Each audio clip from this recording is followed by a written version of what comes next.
Tara, mag-ayos tayo ng ating Christmas light. Ito ay hindi solar. So, ito ay binigay lang sa akin. So, ito ay free lang. Pinaglumaan lang to ng dating nakatira dito sa amin. Binigay lang niya sa akin. So, thank you.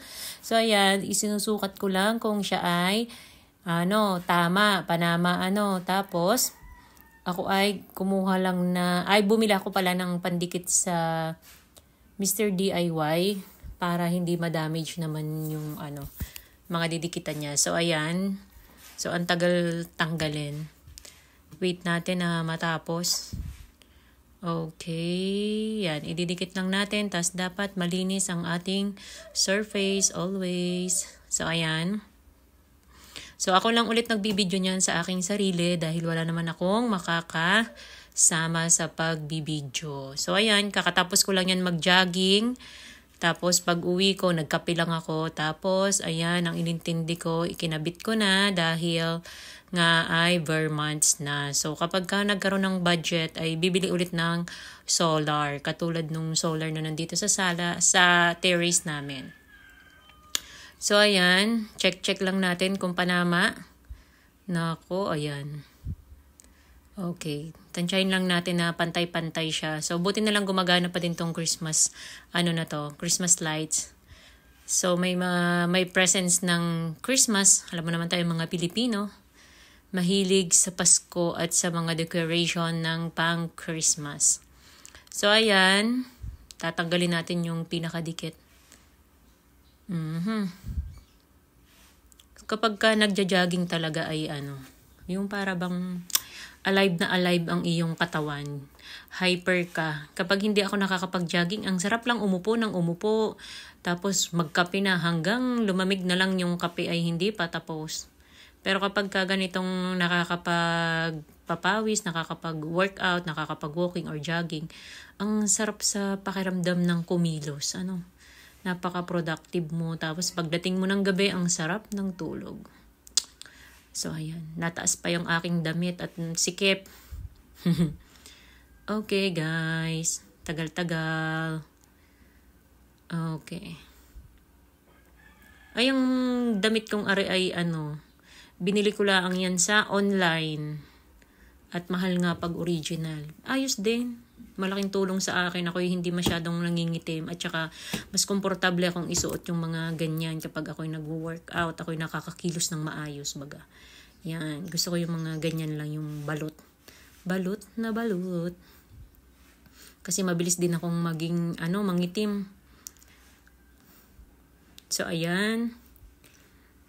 Tagal nating matapos, Yan talaga. Yan. Kabit lang natin yan dyan. Okay. Yan. Maliit, isa lang naman yung bintana ko, tapos isa doon sa likod kasi nasa gitna nga kami ng aming apartment. So, ayan. Yan. Okay.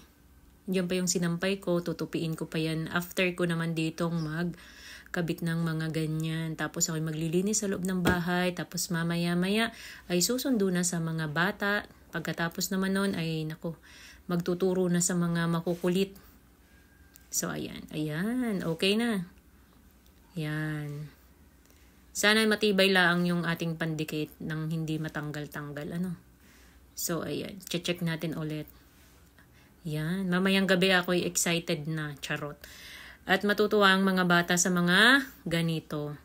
So, ayan. May natira pa akong pandikit. Ididikit naman natin yan dito sa bandang gilid para may sabitan ng ating panaksak. At baka mapaglaruan ng mga bata. At madaming bata dito sa amin. Okay. Mga minsan umaakit dito. Naglalaro. Baka madali.